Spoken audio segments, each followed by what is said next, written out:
Let's get into some football conversation. Going into what we thought about the divisional games, it really stood out to me from each game that this was the best weekend. Last week was the best weekend for football.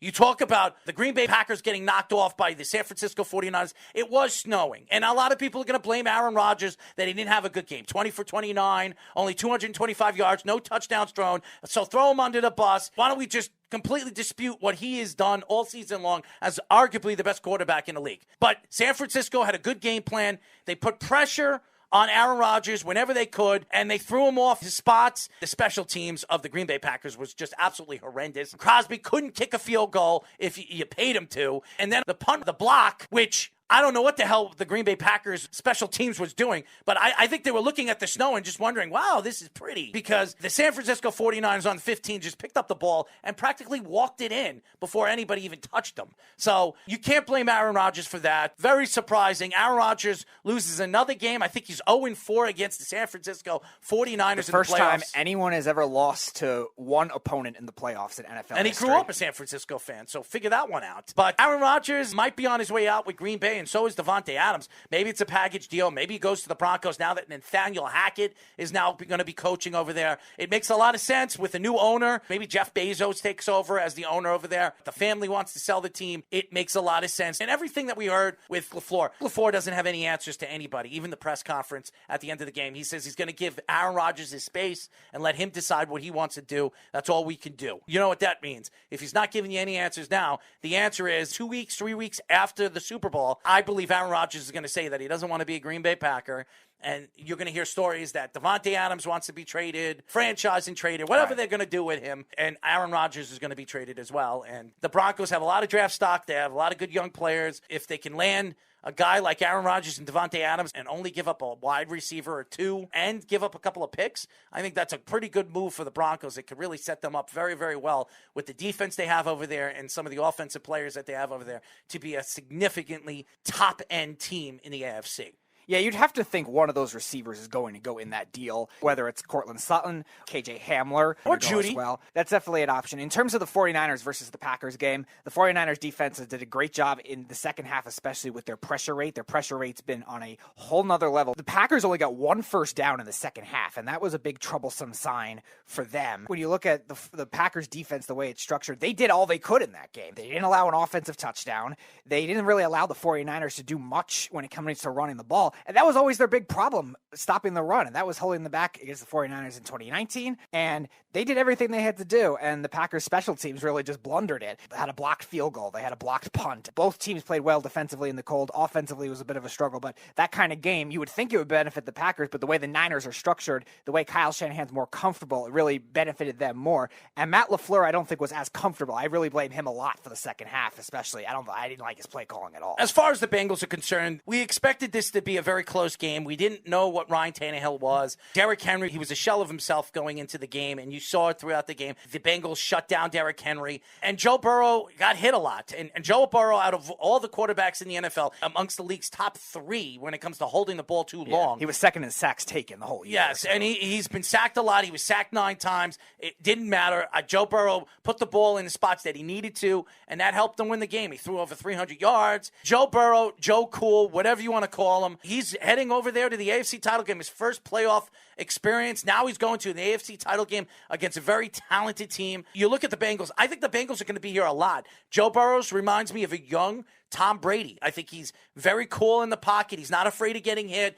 Tom Brady over the years, even though he has been hit, and it looks like the only way you can shake him is because the jam up the middle. Joe Burrow is a little bit more cooler than Tom Brady when it comes to that stuff, but what Joe Burrow can do is step in the pocket, and he's even a little bit better outside the pocket than Tom Brady is. He's really looked like a quarterback to look forward to in the future, so I really, really like what the Bengals have done, and I expect the Bengals to be here every single year moving forward. Yeah, this is a team way ahead of schedule. A lot of people thought maybe they could be a wild card team if they got into the playoffs. People like the Browns, I think, including me at the start of the year, the Ravens as being the teams that were going to win that division and even make the playoffs. But now they're in the AFC Championship game. It proves a lot about the mental state of Joe Burrow. It proves a lot about the confidence that these guys have, Jamar Chase, Joe Mixon, guys like that. And that defense, while it hasn't played great throughout the season against the pass, did well against those tough receivers of the Tennessee Titans. Now, granted, Ryan Tannehill's a bad quarterback. He's a terrible player playoff quarterback. But those receivers are still very good, and they were able to hold their own in the secondary. That pass rush has been very good. Run defense has been good. They proved a lot, even though Derrick Henry wasn't playing 100%. So that's a good sign. So the question is, can they take out at least one of those two guys? If they could take out either Hill or Kelsey, they can make it an interesting game plan. And the biggest thing, they got to clean up their red zone offense. They can't be settling for field goals against the Chiefs. You're right. The confidence with Burrow is definitely showing something a lot. Where if this game is close, I think it actually benefits the Bengals. As far as the Rams and the Buccaneers are concerned, the Rams practically gave the game away, almost. The craziest things happen when Tom Brady is in the game. And I'm not saying that there's a fix, but it's kind of weird when you see what happens in the second quarter. Akers is on the 2-yard line. He drops the ball. He fumbles the ball. They take the ball with 14 seconds left. Really dominated the third quarter, too. And then all of a sudden in the fourth quarter, Cooper Kupp drops the ball. The center hikes the ball over Matthew Stafford to the 50-yard line. Everything and anything that possibly could happen in the fourth quarter to bring back the Buccaneers, it did. Tom Brady is sensational when a team is in fluxation. And you saw that as it progressed in the fourth quarter, that Tom Brady looked like he was gaining more confidence. Then Evans catches that ball, that deep pass ball, right over Jalen Ramsey. I guess he was eating a cookie or a pizza because Mike Evans was completely beating him all the way down to the end zone. Nevertheless, he tells Williams to move to the other side of the field, him to take Mike Evans, and he couldn't stop Mike Evans. And I'll say this, Todd Bowles is going to get a coaching job again here in the NFL. If it's not the Buccaneers, it looks like Tom Brady could retire. I mean, Bruce Arians might retire, and maybe he takes over the Buccaneers. Whatever happens, that blitz package that cost him the game, people are going to point fingers at him, and they're going to say, could he win the big game? Could he get into that position again and do that same thing that could cost the Buccaneers a chance to go to the Super Bowl? And that's what it did. Cooper Kupp went down. Matthew Stafford obviously saw what was happening. They've seen video of this. They've seen that he loves the blitz, a full blitz package, and he threw the ball. He bombed the ball down, Hail Mary the ball down the field. He caught the ball on the 20-yard line, and then they kick a field goal and win the game. But Tom Brady had every chance to win the game because the LA Rams gave him a chance to win the game. Yeah, I think they really got overconfident and just sloppy right in the fourth quarter. It's kind of like one of those celebrating early type things. I think once Ryan Suckup missed the field goal, and once they got that 27-3 lead, they just really got like too comfortable with it, and I think they just really got sloppy. Cam Akers had the fumble in the fourth quarter. Like you're saying, Jalen Ramsey getting uncharacteristically burned. Now, granted, Mike Evans is a great receiver, so it's not like he got burnt by Scotty Miller or something like that, but still, very uncharacteristic of him. Cooper Kupp as well, fumbling, very uncharacteristic of him. I think they just got overconfident, but they were able to buckle down when they needed to. They got some key first downs. Obviously, they got the big play to win the game from Stafford to Kupp. So it wasn't like one of those they got like nervous or anything like that. I think the Rams are a very comfortable bunch, and I think they're playing with a lot of confidence. They just played with too much confidence. They played 7 great quarters this whole postseason, even against the Cardinals, and they didn't let up either. So I think that's a good sign. Here's the thing, though. If you do that against the 49ers, it's kind of a deja vu factor because the 49ers did it to them in Week 18. So they got to buckle down and then learn from their mistake. And then the Kansas City Chiefs and the Buffalo Bills. This was one of the best games, one of the best offensive games I've ever seen. And two defenses that are highly profiled. The Buffalo Bills, which was the best defense throughout the league all season long, and Kansas City in the second half was one of the best defenses in the league as well. And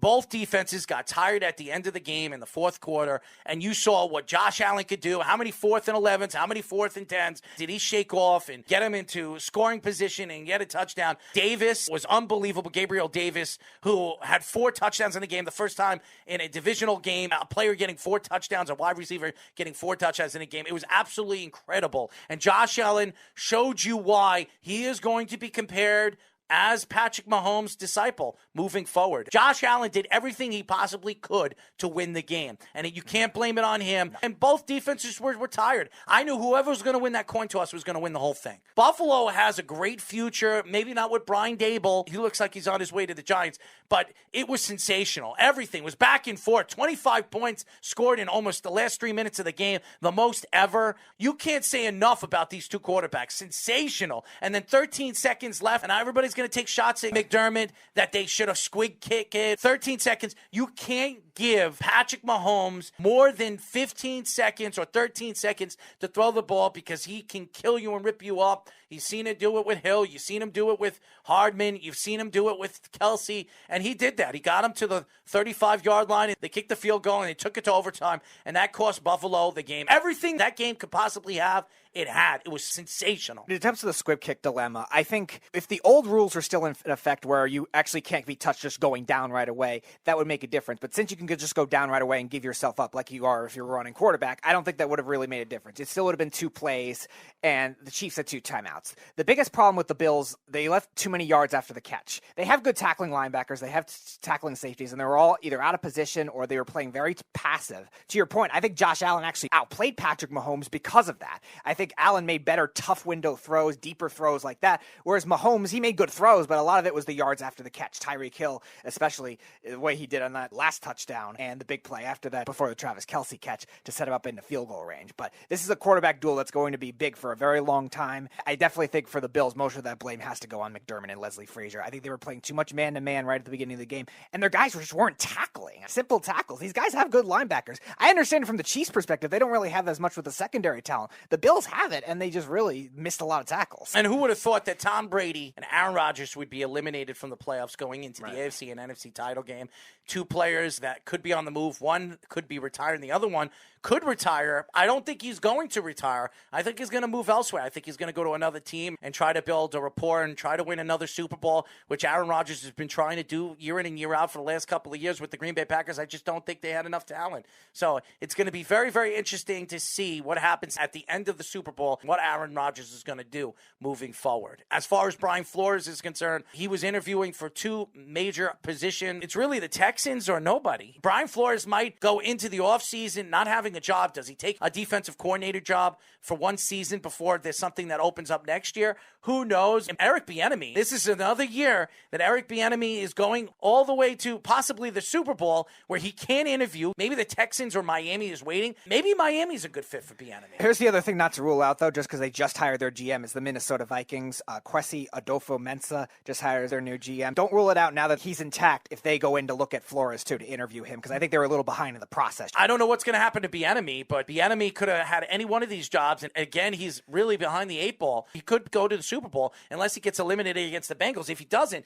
he can interview on their break week, but that doesn't mean that he can tell them, hey, you know what, I'm going to take the job. He has to wait until the Super Bowl is over for him to consider taking one of those jobs. I feel bad for Eric, but then again, he's working with Patrick Mahomes and Andy Reid. He has a chance to win another Super Bowl as the offensive coordinator, so it can't be that bad.